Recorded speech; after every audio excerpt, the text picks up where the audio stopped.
People tend to take, like, say, an endorsement as, well, I agree with everything that person has ever done their entire life 100% wholeheartedly. And that's not going to be true of anyone. But we have to pick, we've got two choices really for who's president. And it's not just who's president, but the entire administrative structure changes over. And I thought Trump displayed courage under fire, objectively. He's just got shot. He's got blood streaming down his face, and he's like fist pumping, saying "fight." Like that's impressive. Like, you can't feign bravery in a situation like that. Like, most people would be ducking. They would not be, because it could be a second shooter. You don't know. The president of the United States got to represent the country, and they're representing you. They're representing everyone in America. Well, like, you want someone who is strong and courageous to represent the country. That's not to say that he is without flaws. We all have flaws. But on balance, and certainly at the time, it was a choice of, Biden, poor guy, has trouble climbing a flight of stairs. The other one's fist pumping after getting shot. It's just no comparison. All right, ladies and gentlemen, welcome to another video. I told you guys I will get on to do a review of some big stuff that came out, and make sure to smash the like button. Let me know where you guys are watching from. I hope you guys are well today. Big stuff coming out from the location of where the assassination attempt took place. We're going to be taking a look at that, coming from Benny Johnson. This is going to be one of those videos need you guys to prepare for. So once again, smash the like button, and let's get right into it, man. Let's get right into it. Heart racing, the assassin holds his breath and looks down the scope at President Trump. People scream he's got a gun as police officers surround the building. But no one has stopped him. Just a football field away from the president. Counter snipers see the threat, but have not engaged. The trigger is pulled. A bullet rips through Trump's ear. Blood splatters Trump's MAGA hat and pours down the side of his face into his hands. Several more bullets riddle the stage. Counter sniper teams engage and miss. Then hit. Trump rises in defiance, fist in the air. Fight, fight, fight. 20 seconds in Pennsylvania will change America forever. Yet the government has told us nothing. In fact, the Secret Service has lied to the American people multiple times about that day. We needed answers. So our team traveled to Butler, Pennsylvania, the assassination site. What we found is worse than you can possibly imagine. Oh, this is going to be a good one. Shout out to Benny Johnson, friend of the show. We've been on his show before. Yeah, people are talking about in the comments that this is a very, very good video. And boy, oh boy, get ready. This is the Trump kill box. Our first stop in this investigation was Washington, D.C., to pick up two experts in counter-sniper operations and tactical threat engagement, who also happen to have constitutional oversight of the Secret Service. Congressman Eli Crane is a qualified lead sniper for his SEAL Team 3 platoon. Congressman Corey Mills ran counter-sniper operations, serving in the Army 82nd Airborne Division and the State Department. Both men have been shot at in war zones and shot back successfully. I want to get the facts. I want it to be a bipartisan full investigation, but I don't want this to be one of those where we overclassify it so the American people don't have the transparency. Yeah, because they deserve to see this, to be able to, one, have confidence that it wasn't something that was an inside job, or it wasn't something that was just negligence, or it wasn't dereliction of duty, but that they... Okay, so first question of the day. What do you guys think? You guys know I like to jump right into it. Was this an inside job? Just a question, because I noticed that the media really doesn't want to talk about this anymore. They kind of moved on from it. They were on this for less than a week, talking about unity, talking about all these things, and then boom, the attacks are back. I actually can say, I know that my president, future presidents, are actually going to be protected and safe whenever death threats and other types of risks are there. And here's how it happened and what we're going to do to prevent it in the future. When you get out on that site, if you have even an iota of training on security, long distance shooting and you get on that property, I mean, you see a water tower that covers the entire premises, basically, you start asking yourself, why the hell wasn't anybody up on that water tower? So that's what we intend to do with this video, to establish from an expert perspective, what are the questions, right? How many answers will we get? I'm not sure. We're not going there with subpoena power and law enforcement to kick in doors, but we can go look and see and ask questions. So these are the questions that I want to sort of open the table up for. What are the biggest gaps or holes that you men see right now? Definitely, I want to know why there wasn't counter snipers on the tower. I want to know who made the call to send the shooters or the security team outside of that second story window that had clear coverage over the shooter. I also want to know where this young 20-year-old kid with no military experience got his training, because I'm hearing he had advanced explosives. I mean, at the end of the day, we've got to figure out how a 20-year-old kid acting alone by himself got within 150 yards. It's one of the most powerful, one of the most loved, but also one of the most hated individuals on the entire planet. I've only been here 10 seconds. I am blown away by the fact that there is no law enforcement. There's no government investigators. There's no Secret Service. Nothing's cordoned off. Nobody seems to have any specific interest in investigating anything. You'd assume there'd be a crime Yeah, that is pretty crazy. scene of the century, right? Nope. While on the ground, we are going to investigate 5 fatal security failures that created the conditions for Trump to get shot. Rooftop kill zones, security dead zones, Overwatch, the sniper's nest, and communications collapse. All of these elements combine into what the military calls a kill box. A kill box is a 3-dimensional target area designed to facilitate maximum likelihood of a casualty event. On July 13th, Trump was in the kill box. This is shockingly close. Officer on the roof would have prevented this entirely. The first location to investigate was the Secret Service sniper's nest atop the red barns behind Trump. The assassin, Thomas Crooks, was an obvious person of interest to law enforcement. He was denied entry to the Trump event by Secret Service and had been flagged by local police for skulking around the AGR manufacturing building with a rangefinder 90 minutes before the shooting. He accessed the roof by climbing up on an air conditioning unit and traversing the interconnected rooftops with a backpack. His movements were slow, lumbering, and obvious to any. Yeah, so this is the video that just came out recently. Tops with a backpack. That video of him just kind of running. Movements were slow, Or walking. lumbering, and obvious to anyone with a line of sight. Crooks even pointed a gun at police officers and rally Thank you for your donation. I appreciate you, Kim. goers alike who were filming him from the ground.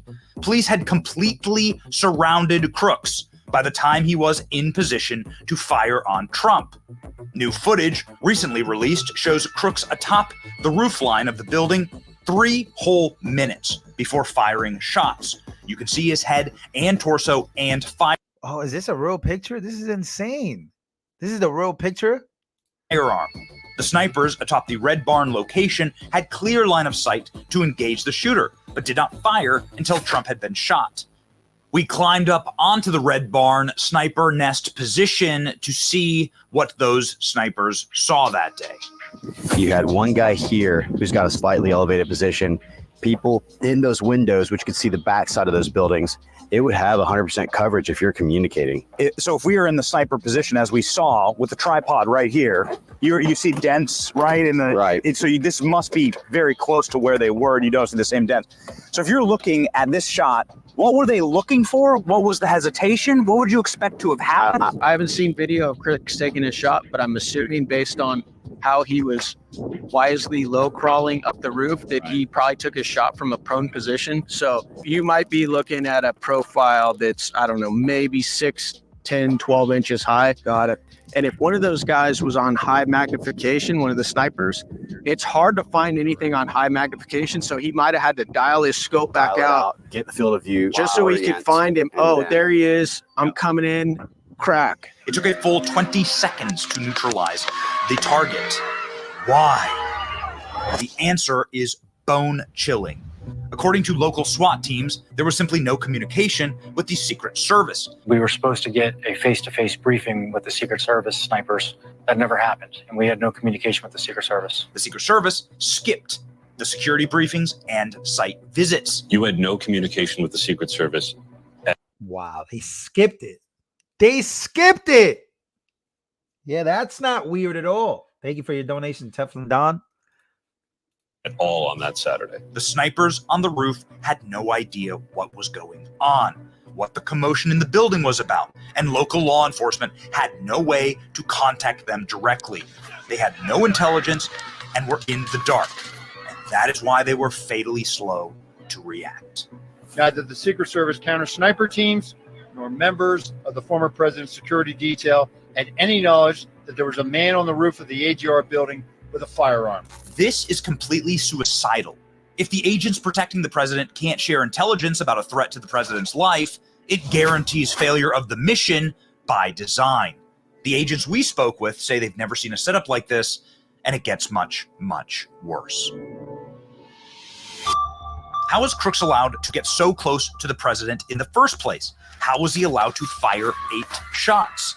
We investigated his sniper nest to find out. The exact location where Crooks fired his weapon is easy to find because once you are on the rooftop, it is still stained with his blood. Yes, this is it right here. This is it right here. You can see the blood trail that comes down. Got it. Got it. So they're right where Trump was. Right. They're where Trump was right there. As your basic training boot camp soldier, that they make twice this distance shot to pass boot camp with iron sights, not with a red dot, not with a scope, with any magnification or any type of a, red dot sight. It's that much easier of a shot. So level 1 to 10 difficulty shot from right here. For one of us, exceptionally easy. We crawled on our hands and knees into Crooks's exact assassin's position. This is precisely what Crooks would have seen as he Wow. fired the round. Hold on, I just got a donation. I don't know what this is. This Australia? $30? Well, whatever it is. Thank you so much. Yo, Lou, your content. Keep it up. Good fight. Oh, it's Australia. There you go. I was pretty good at guessing that. All right. This is pretty insane right here. He shout out to Benny. He went to exactly where the shooter was at. And it is pretty crazy. I can't lie that there is no Secret Service there or there's no current investigation going on. I would think something of that magnitude that whole area should be closed off for like a year at least, right? From right here. For one of us, exceptionally easy. We crawled on our hands and knees into Crooks's exact assassin's position. This is precisely what Crooks would have seen as he fired the rounds at President Trump. This is what Trump would have seen had he looked at the roofline of the AGR building. This is how close the killer was to President Trump. The Red Barn is not the only sniper position at the rally. The Secret Service is responsible for stationing all protective teams for the president. Local and state law enforcement officers go where they're told and do what they're told. A local SWAT sniper team was stationed on the 2nd floor of the AGR building with perfect overwatch of the roof. The snipers in this location could have and should have easily been able to engage Crooks before he ever came close to scope sight of Trump. The acting director of the Secret Service says he does not know what happened in this location, but we do. Who was stationed up there? And did they see the shooter? Why weren't they engaging? Once there was a suspicious individual reported, one of them came down, left the room that they were conducting overwatch in, went down to, I think, walk around the perimeter, see if he could find him. Tried to come back in the building. The key card wasn't working. And so he called the other guy that was up in the room. The other guy left his post to come down to let him in. We're being told that that's when the shots were taken. So it's just the worst possible timing for a local SWAT team or sniper team. So Crooks was able to crawl across a rooftop and fire on President Trump, while this fully equipped sniper's nest with perfect view of the assassin's position was left totally unmanned. This humiliating error happened because Secret Service did not have command, control, and communication with local teams. The assassin would have been easily identified and tracked with modern Overwatch capabilities, yet drone technology was not used by the Secret Service and was turned down when locals offered. This is why Crooks was hard to follow on the ground and on the rooftop. But even without drones, the shooter could have easily been neutralized by correctly positioned. Yeah, but how in the world does someone get to just fly a drone? That one still bothers. That one bothers me a lot. That one bothers me a lot. Sniper teams. The water tower in Butler is a point of great controversy, not because there was a shooter there, but because there wasn't. Why was there no sniper team positioned as Overwatch on the highest point in the entire county during the Trump rally? Anybody even get up in that water tower to check lines of sight, angle? Again, look around you guys. It is the highest point on this entire observation point on this entire property. Did anybody even get up and, do a site survey on that water tower? Our drone footage of the water tower shows what a perfect location this would be for Overwatch. This simple graphic shows how easy it would have been for a sniper positioned on the water tower to have tracked, engaged, and neutralized Crooks before he ever got a shot off on President Trump. A security dead zone is an area at an event where the general public can enter and exit without ever being screened by security. Did you know that there was a 3-acre security dead zone 80 yards away from President Trump with clear line of sight to the stage that conveniently happened to be right in front of the AGR manufacturing building? The chaos that this security dead zone created allowed for Thomas Crooks to scope out the building with a rangefinder and eventually climb up to his sniper's nest and shoot President Trump. So anyone carrying any bag or anything could have walked right up to this fence line. They were all in it. And if you look at where that orange flag is on the ground, I mean, that's essentially the stage area. Any person, let's just assume that person is a paramilitary trained individual with terrorist connections who walked across our southern border. Just for worst case scenario, any group or anyone could have walked right up to this fence line and been how far away from the president? Roughly from here. What do you got? 100 yards? You've got a backpack with a concealed collapsible that you set down, unzip, and pull from here. You're 100 yards. And what's to stop 15 men from doing that? Nothing. At the same time? That they could have parked on the side of the road, walked that back path by the water tower, and come straight to this point, and you're 100 yards without even have ever touched a security element. There are plenty of people who are Okay, that's crazy. willing to die to take a shot at the president, no matter who the president is. That's right. President Trump's particularly. That's why I think it's going to be a wild situation, right? Heading into the election this year, right? We're what, 4 months, 3.5 months away. You think people that have crossed the border that we really haven't vetted or anything like that, you think they're gonna want to leave the country? I think what's happening in UK is probably gonna happen here. By the way, if you don't know, this video is coming from Benny Johnson, friend of the show, Benny Johnson. High value target. Right. There's no doubt that there would be 15 men with terrorist associations in the country right now. Well, I think that if you look at the 400 plus who's crossed our open borders on the known terrorist watch list, I think that it's very self-evident that we all know that they're here. It's just a matter of if and when. It's critically important to remember that no matter how bad the events of this assassination attempt were, because of the failures of the Secret Service, they could have been much, much worse. This is the FBI flag where President Trump was standing and was shot. That's the spot right there. Guys, there's a kill box is what it is. There's a kill box. And according to all of our sources, these roofs over here and the roof over there, none of that had any security on it. There were open rooftops in every direction. Professional snipers can hit targets at 2,000 yards. There are 7 unsecure rooftops in full line of sight to Trump in that range. I'm no security expert, but I look around, and if somebody was able to crawl up on that rooftop, there are rooftops in every direction. This does not seem like a wise place to have ever approved of a rally. Am I wrong? It seems like there's a lot of structures that are, very threatening to the president in this spot. These buildings take up like his rear, his 180. And so what we're looking at, most of our threats are, these buildings out in here, and most of them are well within the distance that a trained shooter would be able to execute.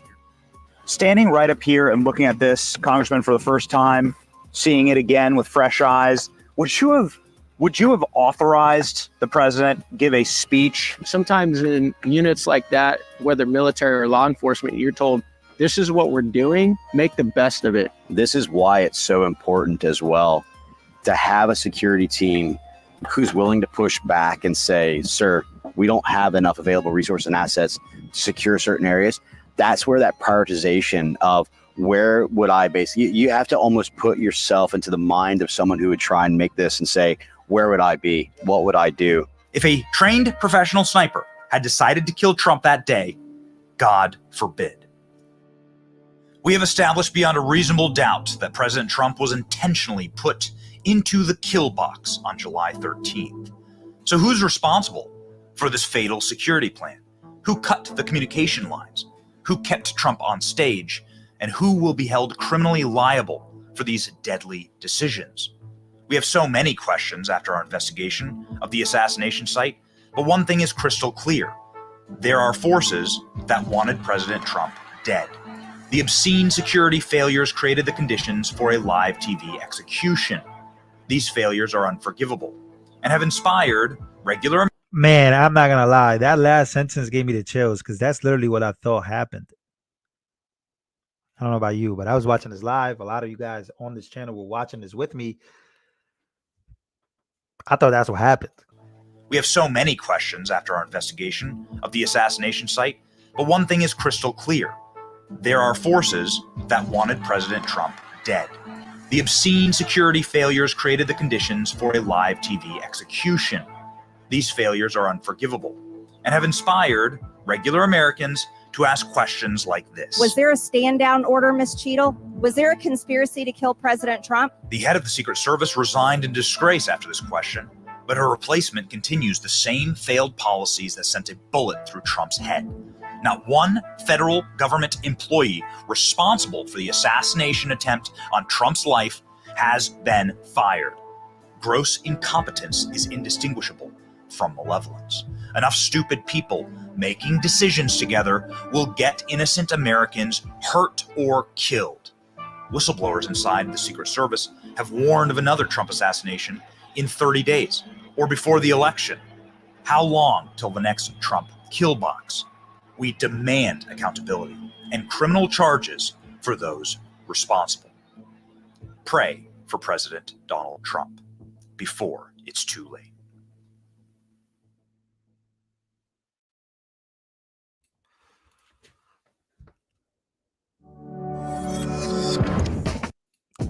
I'm impressed. I can't lie. This was a really good video. Benny Johnson, you guys could go check this video out on his page. I think it's his latest video, or you could find it by that title right there. Very, very good video, man. I gotta say, man. Gotta say. Yeah, I see we have report this channel. Wow, we got Democrats in here trying to report me. We got Democrats. Wow, we got Democrats literally trying to come after me on this channel. Isn't that interesting? We got people. Well, here's one thing I'll say. If you're a Democrat, I love you. I hope that your life is good. Hope that everything is good. God loves you. I love you.